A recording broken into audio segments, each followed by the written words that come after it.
Bom dia, paz do Senhor, tudo bem com você? Para mim é um prazer mais uma vez poder estar na casa de Deus. Você pode se assentar. Agora vamos estar falando da palavra de Deus. Você que trouxe sua Bíblia, se quiser estar abrindo no livro de Atos, capítulo 20, versículo 7 em diante. Livro de Atos, Novo Testamento, quinto livro da Bíblia, do Novo Testamento, capítulo 20 e o verso 7. Glória a Deus. Eu passo a ler então Atos 27. No primeiro dia da semana, ajuntando-se os discípulos para o partir do pão, Paulo havia de partir no dia seguinte. Falava com eles e alargou a prática até meia-noite. E havia muitas luzes no cenáculo, onde estavam juntos. E estando um certo jovem, por nome Eutico, assentado numa janela, diga, assentado numa janela, caiu do terceiro andar, tomando de um sono profundo que lhe sobreveio durante o extenso discurso de Paulo, e foi levado morto. Paulo, porém, descendo, inclinou-se sobre ele e, abraçando-o, disse: não vos perturbeis, que a sua alma nele está. Amém. Bom, até aí tá bom. Eu estive essa semana, na verdade tive uma semana bem corrida, final de ano, para quem trabalha aí no mundo secular, sabe que é bem corrido, as coisas acontecem. Então, para quem trabalha numa área de RH, como eu trabalho, 13º, folha de pagamento, enfim, tudo isso acaba acontecendo. Então parece que a gente cansa. Então tinha dia que eu saía cedo de casa antes de, e chegava mais tarde. E eu perguntei para Deus, o que podemos pregar para a igreja? E geralmente não, eu sempre gosto de pregar aquilo que eu vivo, porque não tem efeito você pregar o que você não vive, senão é mecânico. Geralmente a palavra, antes de passar para vocês, ela passa pelo pregador, e o pregador, ele sente aquilo que Deus quer que o povo sinta. Então sempre há uma palavra, e o título dessa mensagem é dormindo na hora e no lugar errado. Grave isso, dormindo na hora e no lugar errado. É problema dormir? Claro que não, claro que não. A gente precisa dormir para sermos restaurados, para as nossas forças voltarem. Mas o problema não é dormir, o problema é dormir na hora e no lugar errado. E o texto que nós acabamos de ler é um texto que fala que Paulo foi pregar em Troade. Troade, para quem não sabe, é uma cidade da Macedônia, uma cidade grega. E foi lá que o Espírito Santo falou com ele. Ele pensava em ir para outro lugar. E lá na segunda viagem missionária, o Espírito Santo disse assim: Paulo, Pai, passa a Macedônia. Tem um povo que precisa ouvir a palavra de Deus. O povo grego precisa da palavra de Deus. Talvez você não saiba, ou saiba, mas na Grécia Antiga, para quem leu livros, havia uma mitologia grega. E havia muitos deuses. Era deuses para tudo quanto é tipo de coisa. Então, tanto é que Paulo chega em Atenas e diz assim: eu vim falar de um Deus, ao Deus desconhecido, ao Deus invisível, ao Deus que criou os céus e a terra, porque eles tinham não sei quantos deuses, e se fosse falar de um Deus era só mais um. Mas o nosso Deus não é só mais um, é o Deus dos céus e da terra, aleluia. Então ele chega num domingo à noite e começa a pregar. Imagine só, o pregador vai pregar até meia-noite. Você dizer: não, tá louco, eu tenho que trabalhar amanhã, gente. Esse cara não tem noção de horário. E o Paulo foi até meia-noite. E Eutico estava lá sentado. Chegou lá, imagino que a igreja estava cheia. Diz ali a Bíblia que as luzes estavam acesas. E na época não era luz como temos hoje. É claro que era luz, a óleo. E aquele óleo, no terceiro andar, provavelmente, era calor. Começou a bater sono no jovem Eutico. E ele senta na janela. Só que, imagine só, eu pregando aqui, daqui a pouco, alguém dormindo. Daqui a pouco esse cara E diz a Bíblia que não era um sono leve, um cochilo, foi um sono profundo. E esse cara cai. O Eutico cai da janela. Pense comigo, se fosse nos dias de hoje, uma igreja no 3º andar, o pregador pregando, daqui a pouco alguém cai da janela. E o pior, morre. O que a mídia, o que a imprensa poderia dizer? Olha só. E na época, por que eu estou falando isso? Porque na época existiam muitos deuses. Para você ter uma ideia, existia a deusa da noite, o deus do sono, o deus de tudo quanto é coisa. Eu até notei aqui, ó, existia um deus chamado Hipno, na mitologia grega, que era o irmão gêmeo de Tânato, que era o deus da morte. O deus da morte era o deus Tânata, e eles eram filhos, segundo a mitologia grega, da deusa Nix, que era a deusa da noite. Então pense comigo, aquele povo acostumado à mitologia grega, pensa, o deus do sono castigou esse Eutico, e a deusa da noite matou ele, a deusa Nix. Por quê? Porque eles agora vão querer um Deus diferente. Então olha só, eles poderiam pensar que os deuses gregos eram mais fortes do que o Deus verdadeiro. E tinha ainda um Deus dos sonhos chamados Morfeu. Então pense bem, se esse cara morre, aquele povo poderia dizer, a deusa da noite castigou, né? E o deus Hipno e o deus Tânato mataram ele, e o deus Morfeu não vai permitir que ele realize os seus sonhos. Então tudo isso poderia gerar uma murmuração, uma conversa naquela região que era tão impregnada pela mitologia grega, mas havia um Deus diferente lá, aleluia. Havia um Deus diferente, havia o Deus Eu Sou, aleluia. E quando o Deus Eu Sou chega, tudo muda. O menino pode ter caído sim do 3º andar, e geralmente quando a gente cai da janela, a gente cai para fora da janela, dificilmente cai para dentro. E a gente vai aprender algumas lições hoje sobre o perigo de dormir na hora e no lugar errado. Glória a Deus. Primeiro eu quero falar sobre os efeitos do sono. O sono físico não tem problema, é restaurador. Olá. O sono físico, segundo um estudo realizado na Universidade de Chicago, nos Estados Unidos, diz assim, ó, que pessoas entre 18 e 27 anos foram impedidas de dormir durante 6 dias e 6 noites e dormiam menos de 3 a 4 horas, no máximo 3 horas, alguns 3 horas e meia.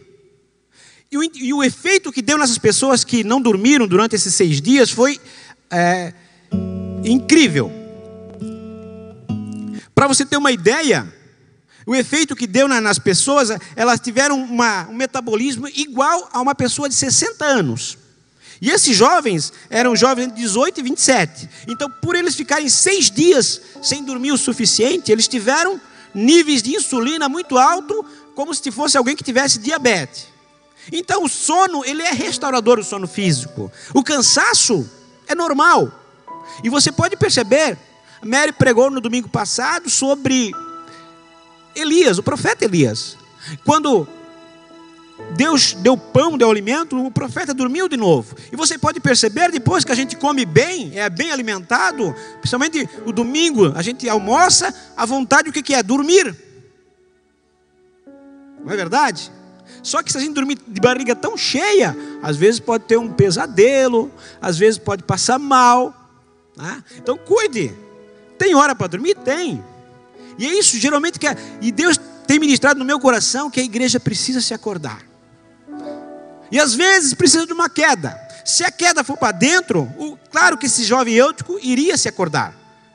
Mas o problema é que geralmente quando a gente está na janela, às vezes a queda é grande e cai fora. E quem está na janela, geralmente está um olho cá, um olho lá. Não é verdade? Então o sono físico, ele é importante. Mas o pior é o sono espiritual. E esse que eu quero falar um pouquinho agora. O sono espiritual é muito perigoso.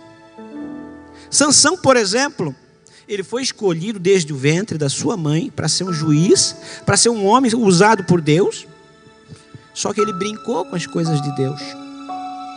Ele foi um juiz que foi escolhido para libertar Israel, para fazer a diferença naquele povo. Só que ele começou a fazer coisas erradas. Brincou. Ele achou que a presença de Deus, eu tenho Deus e ponto final, e não se santificou, não andou nos preceitos de Deus.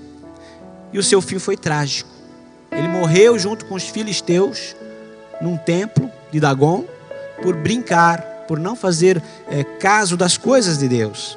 E a Bíblia tem vários exemplos. A Sulamita, aquela do livro de Cantares, dizia: eu sou o meu amado. Mas se você lê ali, chega um momento que ela dorme e ela perde o noivo. Ela não sabe onde é que está o noivo. E eu digo para você, igreja, cuide para não perder o noivo. Não durma. Não durma demais, que às vezes você pode saber onde você não pode mais encontrar o noivo. E às vezes a igreja está assim, dormindo. Dentro da igreja, mas dormindo. E você já imaginou o pastor pregando aqui, um dos pastores pregando aqui, você dormindo dentro da igreja? Daqui a pouco, né? Tem um casamento e você queria cumprimentar o noivo vai embora e você fica dormindo, você perde. Onde é que ele foi agora? E assim às vezes acontece com a igreja, está dormindo e perde o noivo de vista. Sulamita aconteceu isso. Depois ela teve que se acordar e encontrar o seu amado. Isbosete, que foi um dos filhos de Saul, dormiu ao meio-dia e foi morto por 2 homens, 2 servos seus, a espada ao meio-dia. As 10 virgens também, todas dormiram. A Bíblia diz que todas dormiram, só que 5 tinham azeite e outras 5 deixaram o seu azeite acabar. Agora eu pergunto para você, como é que está o teu azeite? Será que está acabando? E quando fala de azeite, fala de unção, fala de luz, fala de limpeza, fala de preparação para alimentos, fala de tudo isso. E principalmente da presença de Deus. Como é que está a presença de Deus na sua vida e na minha vida? Eutico, que acabamos de ler, certamente era um jovem que estava, eu quero crer que ele era um jovem cristão. Ele estava querendo ouvir a palavra de Deus. Ele ficou ali algumas horas escutando Paulo, mas chegou um momento que ele dormiu. E às vezes nós somos assim. Esse culto não acaba mais, como está demorando, eu tenho tanta coisa para fazer. Poxa, o pregador está demais, aí eu passo, já deu 30 minutos, está pregando 35, 40, não passou, eu vou embora. Eu não estou dizendo que nós não temos que respeitar o horário, é bem verdade, a gente sabe dos compromissos. Mas eu estou dizendo que o nosso coração, muitas vezes, nós não vivemos o momento.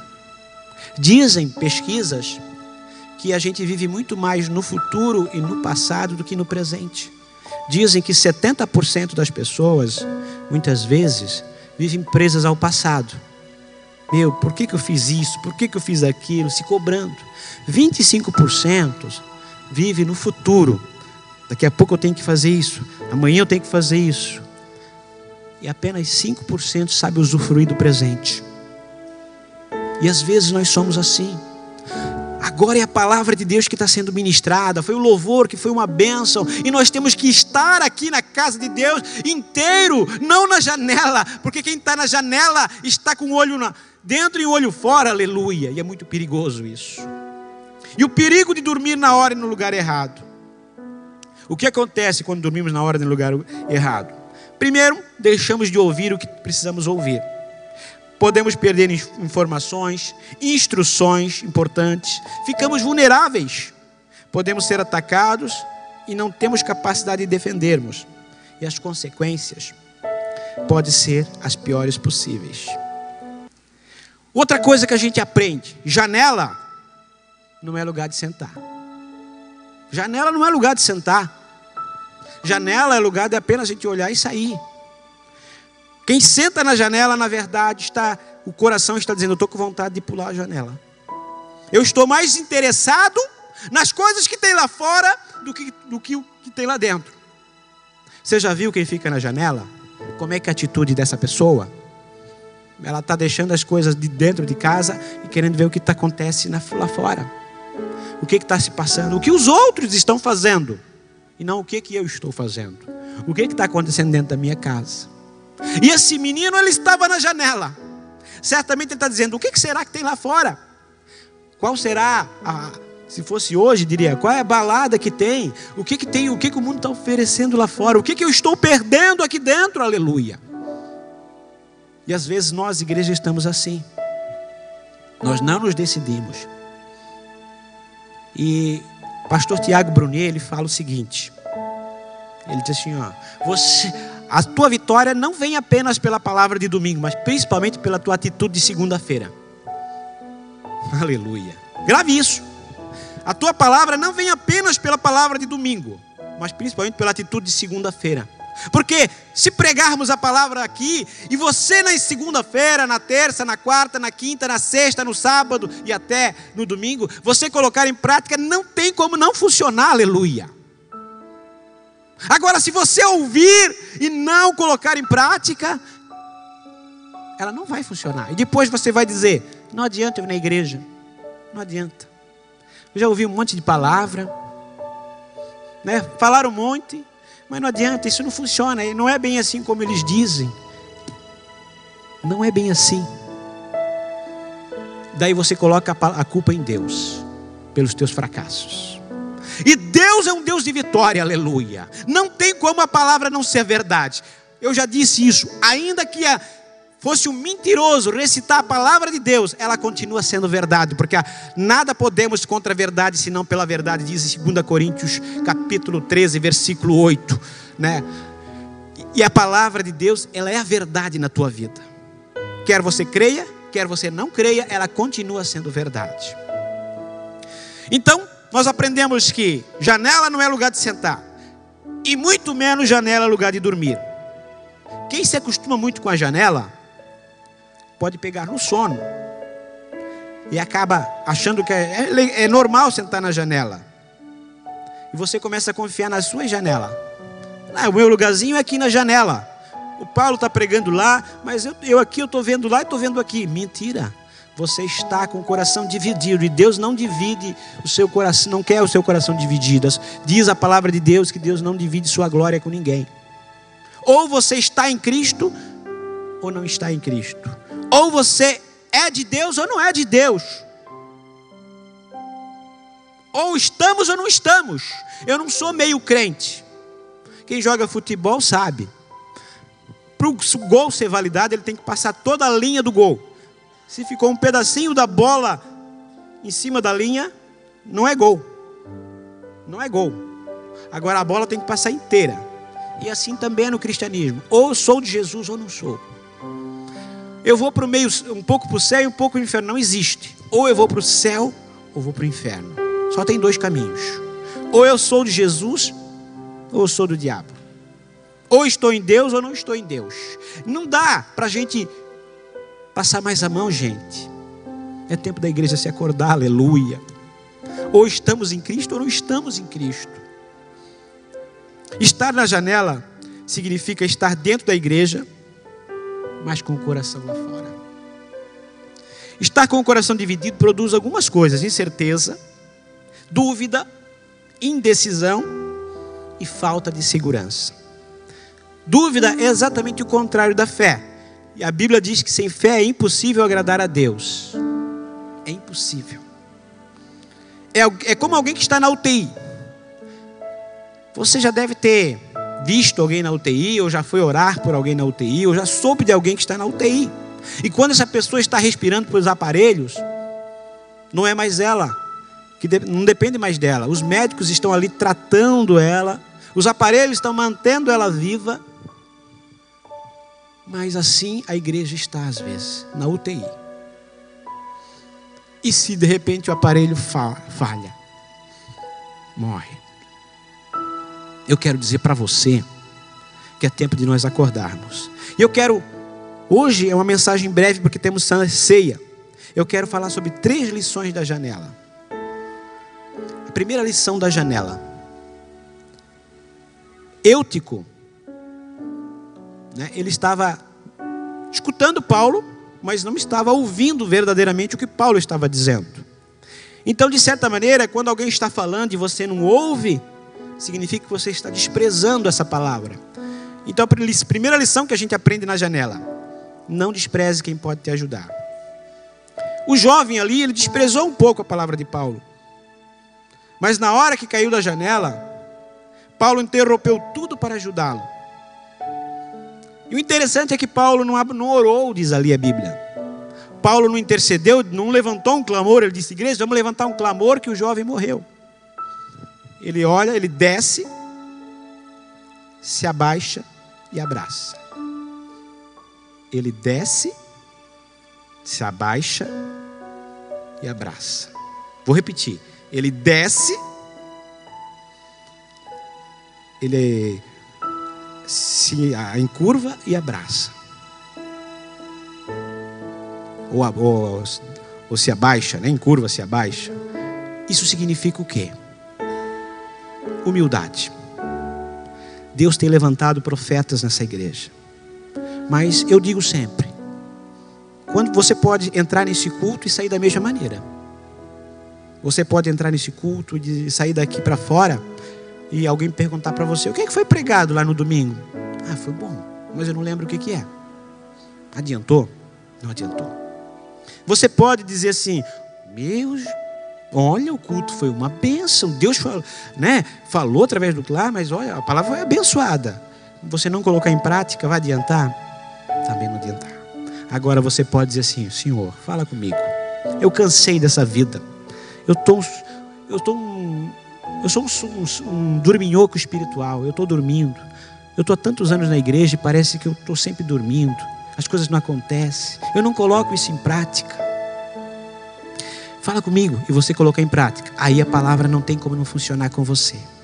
Então, a primeira lição: não despreze quem pode te ajudar. E aquele jovem recebeu um abraço. E quando Paulo abraçou aquele jovem, algo diferente aconteceu. E diz a Bíblia que ele estava morto. Mas será que ele estava morto? Você pode perguntar. Estava sim, porque quem escreveu o Evangelho foi Lucas. Aliás, o livro de Atos foi Lucas. E Lucas era médico. Então, se existia uma coisa que Lucas sabia, era diagnosticar alguém que estava vivo e alguém que estava morto. Senão Lucas não ia escrever isso. Então ele morreu mesmo. E a última ressurreição da Bíblia, escrita aqui na Bíblia. Aleluia. Então, quando desprezamos as pessoas, às vezes a ignoramos, um dia pode acontecer uma reviravolta na sua vida e você precisar dessa pessoa. Às vezes você vai precisar justamente daquela pessoa que você desprezou, daquela palavra que você desprezou. Aleluia. O mundo, você já ouviu isso, dá voltas. Muitas vezes você escutou: isso não vai dar nada. Tu? Não. Eu já contei isso aqui. Eu, quando era criança, está aqui a minha irmã Mary, eu tinha vergonha quando chegava visita lá em casa. Quando chegava visita lá na nossa casa, eu me escondia debaixo das mesas, atrás do sofá, porque eu era um bicho do mato. E quem olhava para mim dizia: isso não vai dar nada, isso aí, né? Mas Deus, ele pega aquilo que era para ser uma vergonha e transforma em vaso de honra.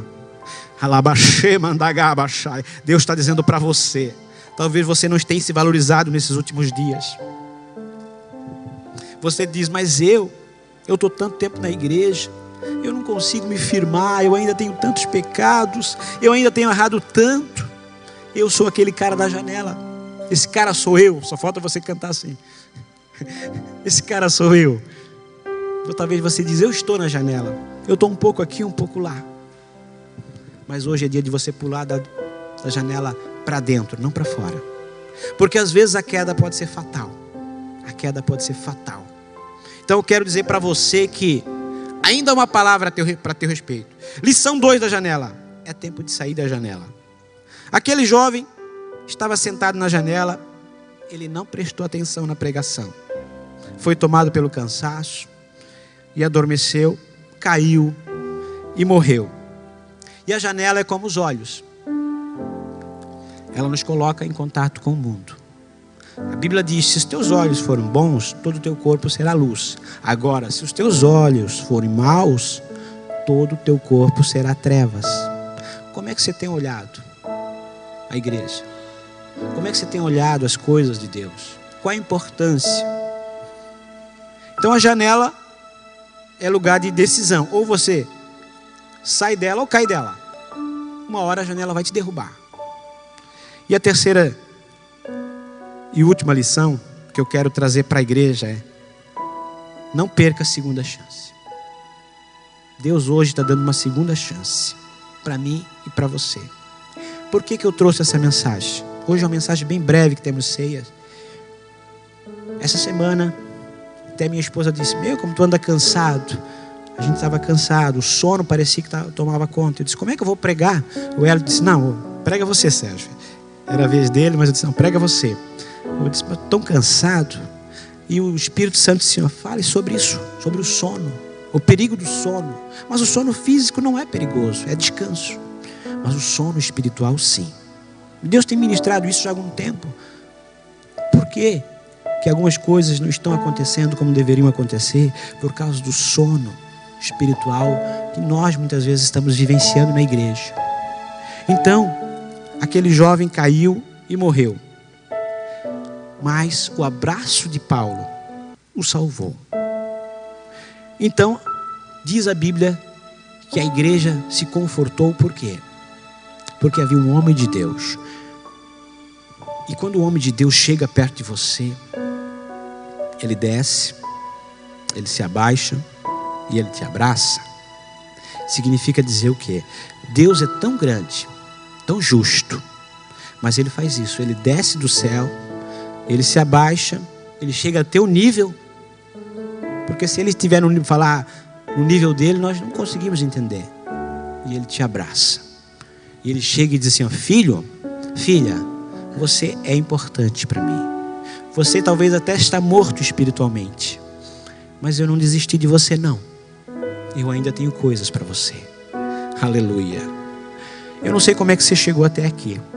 Talvez você se identificou com esse Eutico da janela.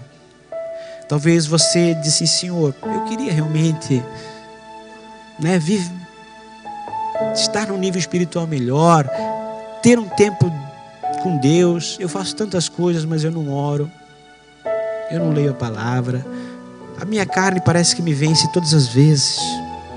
Mas eu quero dizer que Eutico teve uma segunda chance, e hoje Deus está dando uma segunda chance. O eu sou, o Deus que venceu todos os deuses gregos, está aqui. Talvez você diz: Senhor, eu estou tão fraco. Jesus em João 6,35 diz: eu sou o pão da vida. Não importa se você está fraco, Deus é forte. Deus, Ele quer te alimentar. Talvez você diz assim: Senhor, tu não sabe a treva que eu estou vivendo. Parece que a minha vida é só trevas. Jesus em João 8,12 diz: eu sou a luz do mundo. Eu estou aqui para iluminar a tua vida. Talvez você diz: Senhor, mas eu não vejo mais saída. As portas todas se fecharam para mim. Jesus em João 10,9 diz: eu sou a porta. Não importa como você está, eu sou a porta. E quando você entra pela minha porta, ela se abre. E a porta que eu abro ninguém fecha, aleluia. Talvez você diz: Senhor, mas eu estou como uma ovelha sem pastor, estou perdida.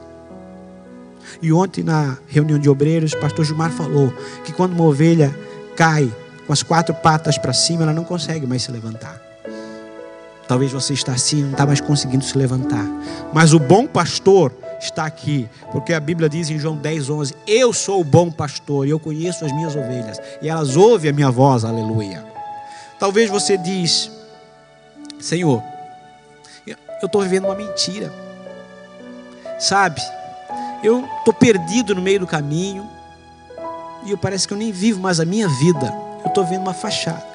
Jesus em João 14,6 diz: eu sou o caminho, eu tenho um caminho, eu vou te direcionar. Diz: mas a minha vida é uma mentira. Mas Jesus diz: mas a minha palavra é a verdade. Mas Senhor, eu não estou sem norte, estou sem direção, a minha vida é uma fachada. Mas Jesus diz: eu sou a vida. Senhor, mas eu não tenho mais alegria, Jesus diz: eu sou a videira verdadeira, em João 15:1. E videira significa alegria, significa vinho, que o vinho trazia alegria para Israel. Então, independente das tuas desculpas, independente das tuas objeções, para cada desculpa sua, Deus tem mais do que uma resposta para você. Eu quero te convidar a ficar de pé. Aleluia. Eu não sei como você chegou aqui, não sei como é que está a tua vida. Paulo pregou até meia-noite. Depois que o jovem caiu, ele pregou até as 6 da manhã. Eu não vou pregar até meio-dia não, fui bem breve. E depois eu poderia pregar depois até as 6 da tarde, né? Vocês iam correr tudo. Estou brincando. Mas hoje, olha só algumas lições como Deus tem nos ensinado. Não deixe que as coisas de hoje atrapalhem as coisas que você tem que fazer amanhã. Viva hoje. Paulo tinha que viajar outro dia, mas ele pregou a noite inteira e viajou. Se fosse nós dizendo, eu vou bem breve, né, Wellington, porque amanhã eu tenho que viajar, então eu vou dormir, vou descansar. Deus quer um novo tempo com você. Eu não sei como é que você está. Talvez você se identificou com Eutico, anda na janela. E eu quero fazer algo diferente hoje. Eu quero te convidar a vir aqui, tem a ceia, mas você pode vir. Você que quer um abraço de Deus. Os pregadores não vão falar nada, só vão te dar um abraço hoje. Assim como Paulo. A Bíblia diz que Paulo nem orou, nem fala que ele orou. Você diz assim: Senhor, eu só quero um abraço. Ninguém precisa saber do teu problema. Eu quero te convidar a vir aqui na frente. Eu vou pedir para os ministrantes aí, nem precisa orar, eu vou orar. Só dá um abraço. Você que quer um abraço, quer sentir, eu tenho certeza que você vai ter uma experiência com Deus aqui na frente. Assim como aquele jovem que estava morto, quando Paulo abraçou, ele teve vida. Você pode chegar aqui na frente, não tenha vergonha de dizer: Senhor, eu preciso de um abraço. Faz tanto tempo, né, que eu estou vivendo uma vida mais ou menos, eu quero um abraço. Os ministrantes nem vão orar, eles só vão te abraçar. Claro que se o Espírito Santo dirigir, eles vão falar alguma coisa. Você pode chegar aqui na frente. Você que quer. Glória a Deus. Santo é o teu nome. Nós vamos estar, Espírito Santo, eu quero estar sensível à tua direção. Talvez você não contou para ninguém, mas você se sente tão carente.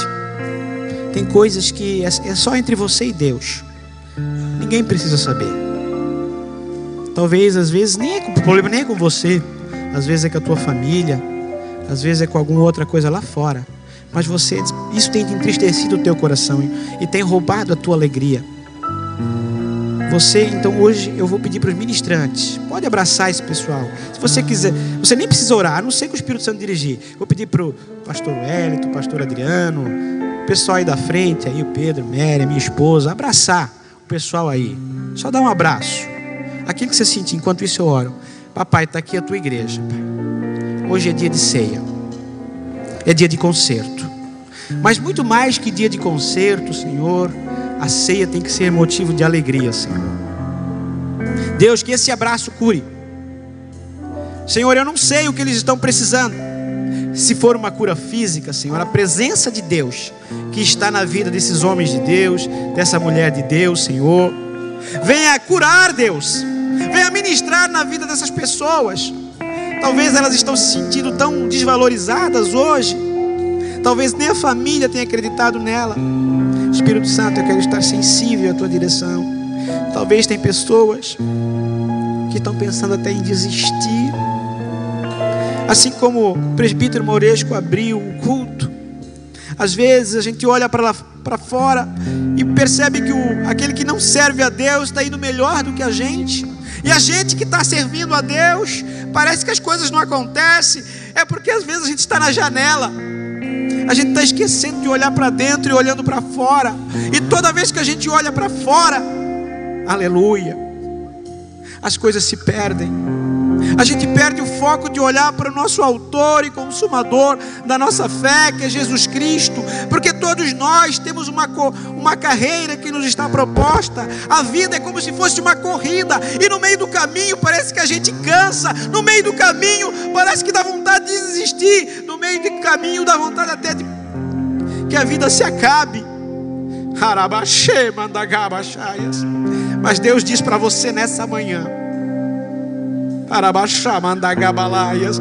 Eu ainda tenho planos contigo. Aleluia. Todavia, diz o Senhor, ainda que uma mãe se esqueça do seu filho que gerou no seu ventre, eu, Senhor teu Deus, não me esqueci de ti, porque tu estás gravado, o teu nome está gravado na palma das minhas mãos. Aleluia, aleluia, aleluia, aleluia, aleluia. Alguém precisava ouvir isso. Remandagaba Shabadaya. Alguém talvez nem é valorizado pela sua família. Ramandagaba Shabandagaias. Mas Deus diz para você nessa manhã: eu não me esqueci de ti. Eu ainda tenho planos contigo. E você só está vivo porque eu ainda tenho algo para fazer na tua vida.